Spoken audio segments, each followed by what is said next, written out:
Of course, we also anticipate that another totally different, very serious item will be heading the Senate's way soon. The Senate will have to address some of the deepest institutional questions contemplated by our Constitution.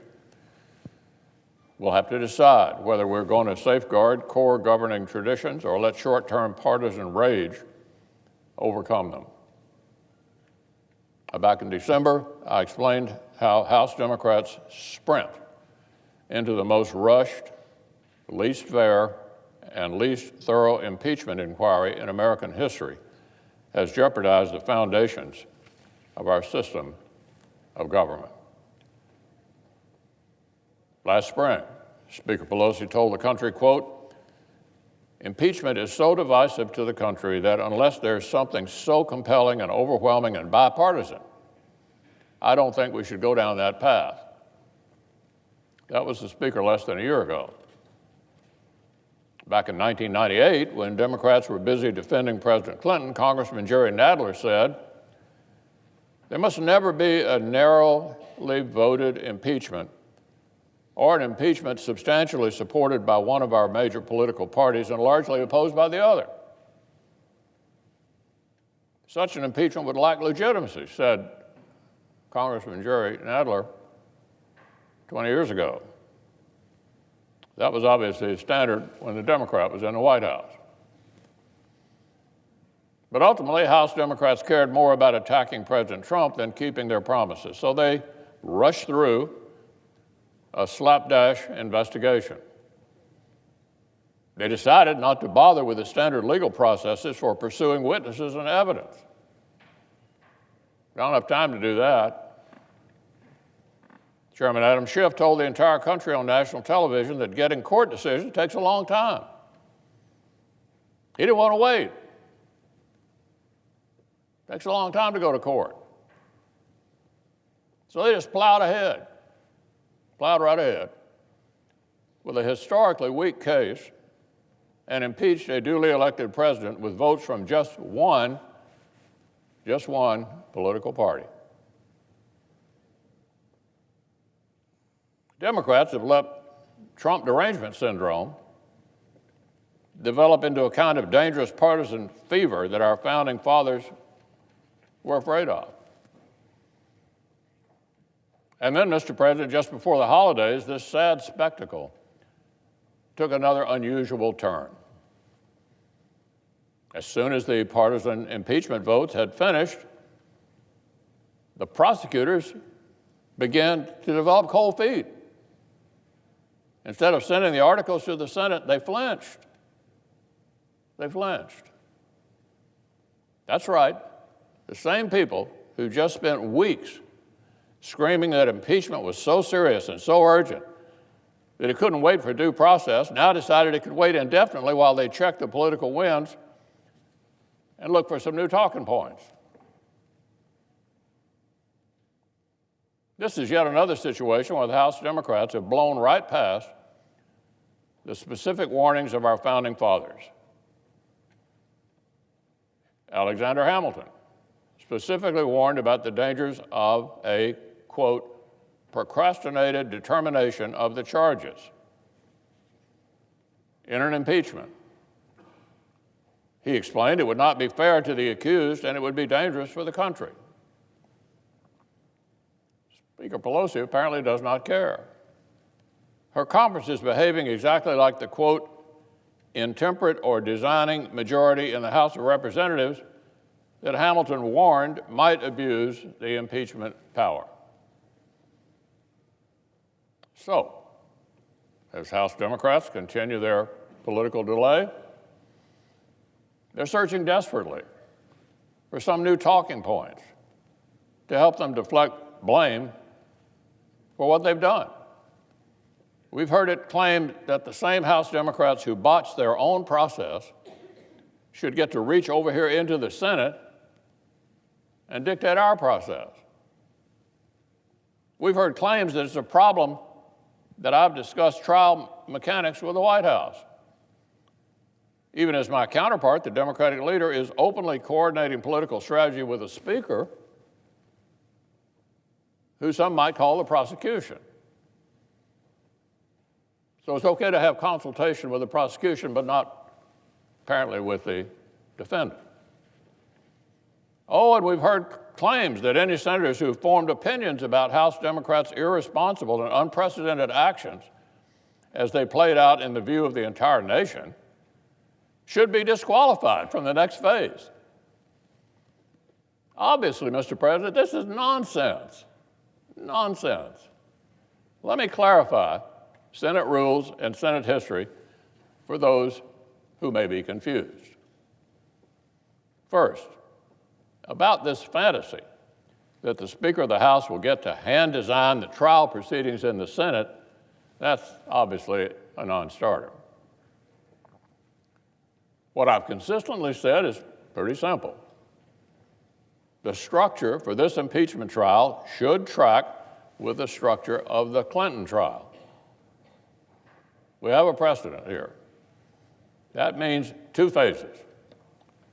First, back in 1999, the Senate passed a unanimous bipartisan resolution, 100 to nothing, that set up the initial logistics like briefs, opening arguments, and senator questions.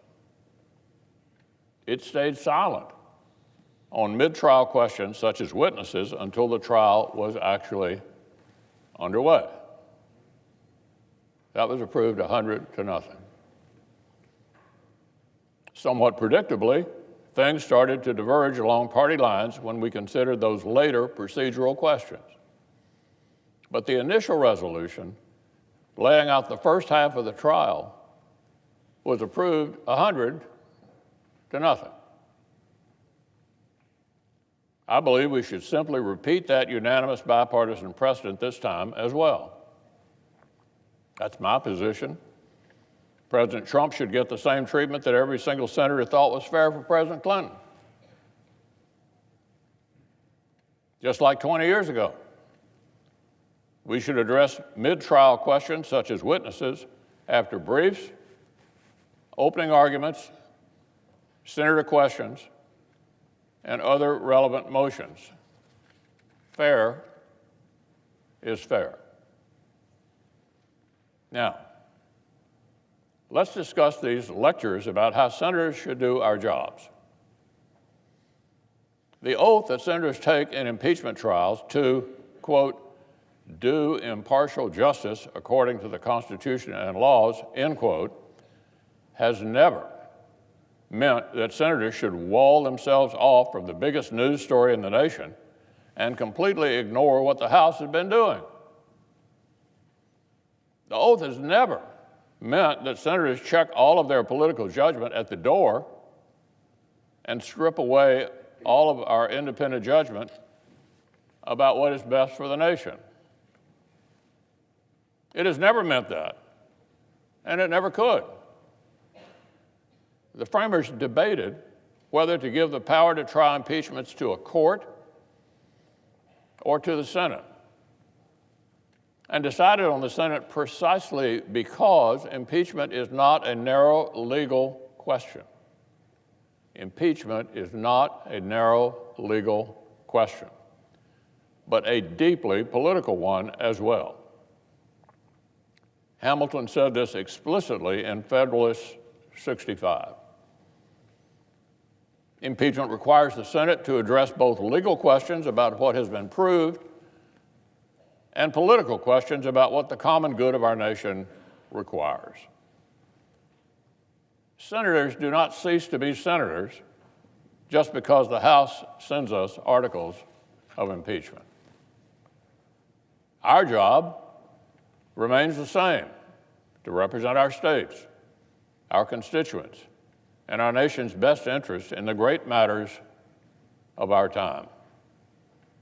That is our obligation, whether we are voting on legislation, nominations, or the verdict in an impeachment. 20 years ago, I would add, Democrats understood all this very well. President Clinton had obviously committed an actual felony. President Clinton had actually committed a felony. If Democrats actually believed in the narrow sense of impartiality that they've now adopted as a talking point, then every single one of them would have voted to remove President Clinton from office. Oh no, but instead, a majority of the Senate decided that removing President Clinton, despite his proven and actual crimes, would not best serve the nation.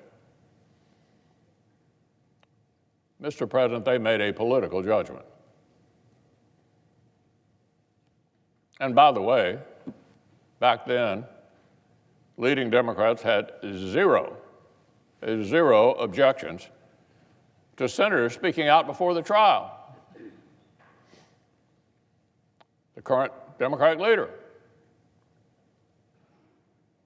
Senator Schumer, was running for the Senate during the House impeachment process back in 1998. He voted against the articles both in the House Judiciary Committee and on the House floor. And a major part of his Senate campaign that year, listen to this, was literally promising New Yorkers in advance, that he would vote to acquit President Clinton.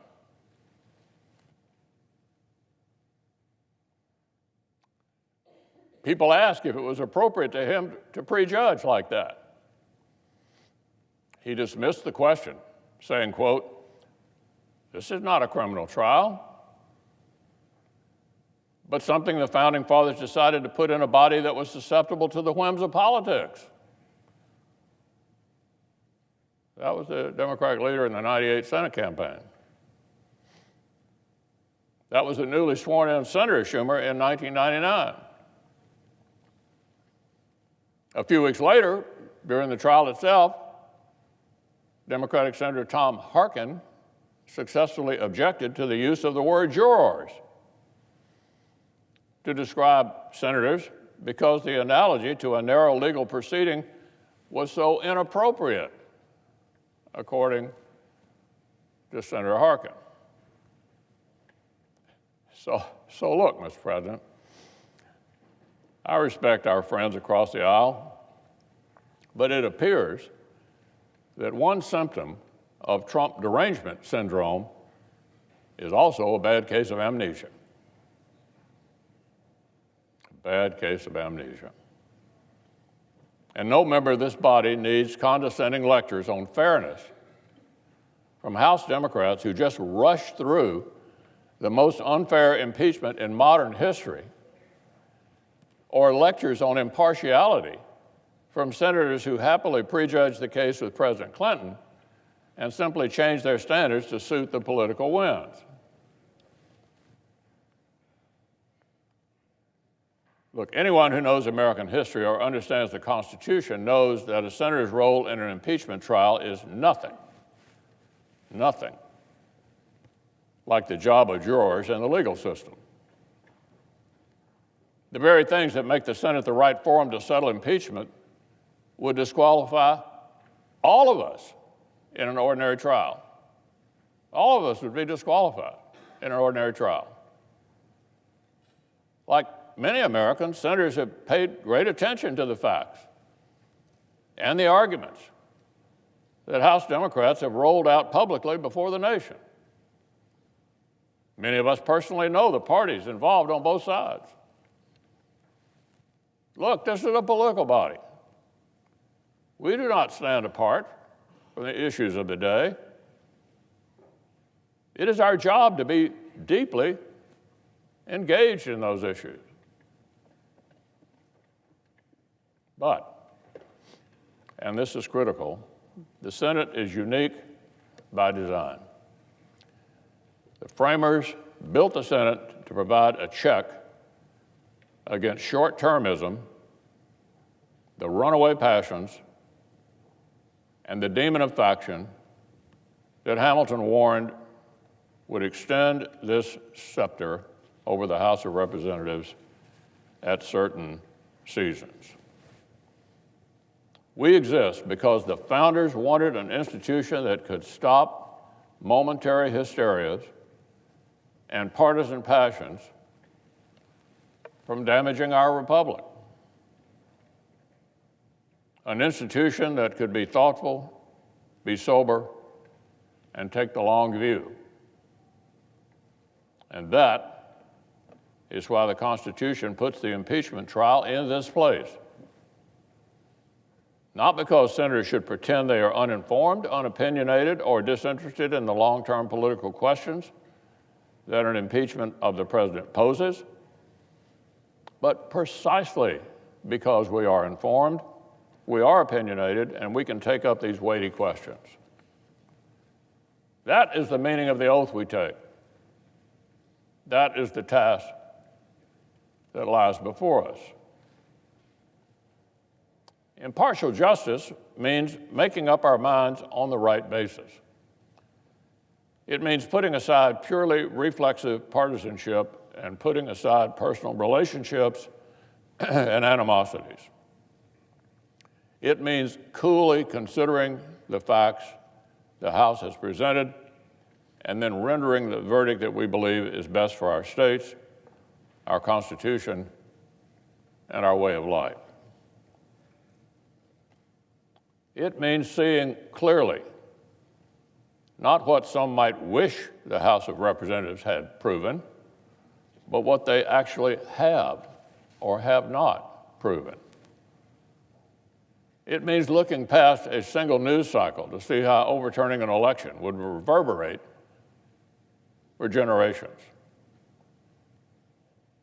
So look, you better believe senators have started forming opinions about these critical questions over the last weeks and months. We sure have, especially in light of the precedent-breaking theatrics that House Democrats chose to engage in. But here's where we are, Mr. President. Their turn is over. They've done enough damage.